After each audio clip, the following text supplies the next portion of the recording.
So let's take a closer look of our vineyard here at Ortaglia. First of all, the location here. We are in Montepulciano, and the exposure of this vineyard is top-notch. That's the sun over here. We are perfectly east-west exposed. The sun rises that way. This vineyard gets the sun all day long and set exactly over there. So an amazing exposure all day long. Come here this way and then hit that way. Perfect. The slope, it's typical Tuscan hill. It's steep, but it's not as steep as you can see in Piedmont, for example, or even in Marche region, for example. And here in Montepulciano we are quite high elevation. We are above 1200 feet, 1300 feet, 1400 feet above sea level. This is very important because ensure a great excursion of temperature between day and night. If you click in the different wineries and in my different description, you'll notice that I always repeat this because the excursion of temperature is crucial for the acidity, for the structure, the backbone of the wine you're gonna get. You want the wine to be still and firm. The soil. Here in this part of Tuscany, the soil is we call medio impasto, mid-mix. What does it mean? There is a good proportion of stones and clay. Very a lot of clay in the composition and limestone. If we go more north in the Chianti area, you see that the color of the soil gets darker and more red because there is more iron. Here we have more limestone than iron and a lot of shell.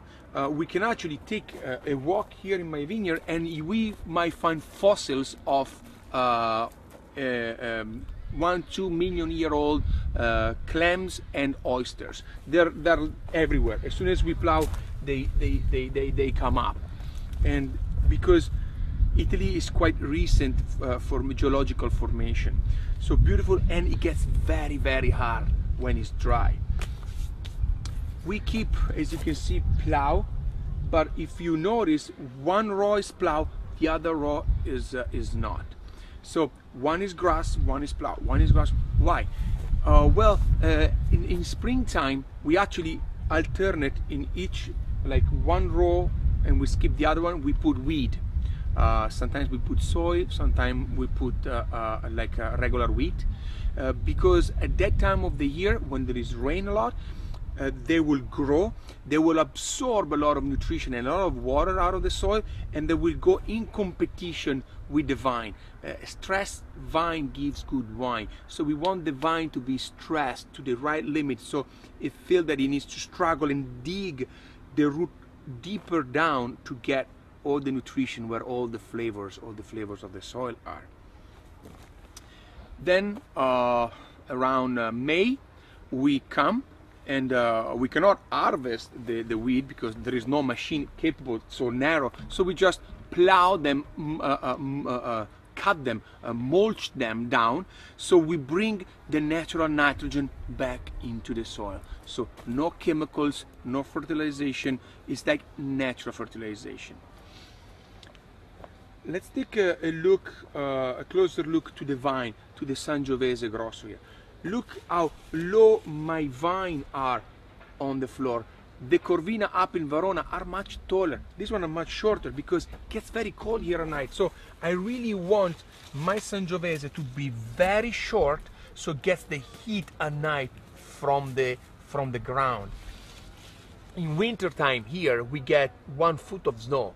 People think that Tuscany is always sunshine, and winter very cold. This one is a cordone speronato trading system. What is the cordone speronato?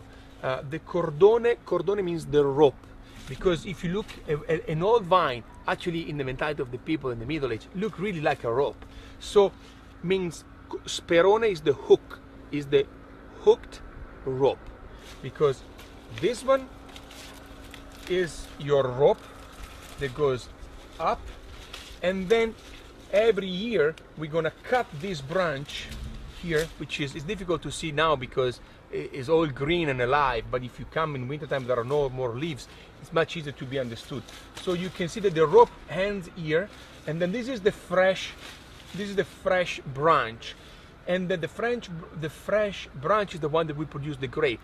In December we'll cut it, and we use the new one here, bend it for the next year. As I said, Sangiovese Grosso, the big, oh, this one is beautiful. It's an upside down pyramid. There are no, the wings are very, very small. You can barely see them, very tight. So once again, and you heard me say that before, it's very important that the environment is very dry, because in a tight cluster like that, if you get wet, if you get humidity, the humidity stick inside and rotten my cluster. So it's very important that the soil is dry. It's very important that the exposure brings the nice wind in and out. We will be back here tonight. As soon as the sun sets, the wind comes up. In our villa we put a swimming pool. I was never able to do a midnight swim because as soon as the sun sets, the wind blows and gets chilly. So perfect environment for the grape. Very little, tiny and lovely. My juice here is beautiful, but look how little juice and look how much skin. We are about 3 weeks to harvest. It's already sweet, amazing vintage. Look at this one, how smaller it is, very small. So it looks like the vine has a lot of clusters, but as a matter of fact, there are not many pounds here. The last thing that I want to show you, going back here, is this is an high density vineyard. What does it mean, high density vineyard? We don't want 100 vine to produce a ton of grape. We want 1,000 vine producing a pound to get that ton. I don't know if I got the conversion right because mine is my metric system and I don't understand your system, but I hope you get the concept. So as you can see here, we put 2 vines together. By doing this, the vine goes in competition harder and they fight to get lower and lower to get the nutrition, and the nutrition brings all the flavors. So instead of putting 1 vine here, 1 here and 1 there, we put 2, 2 and 2. So we have about, here in this vineyard, we have about 4,500 vine tree per hectare. So about 2.2 thousand per acre, 2.3. Again, the conversion is what it is. But I also would like to take you to my olive field because one of our field of expertise is olive oil. So I really would like to show you my olive trees, because if you click on Marchesi Biscardo, you see the olive trees that we grow up in Verona, but we make olive oil also here in Tuscany. So let's take a look and climb up to the olive trees.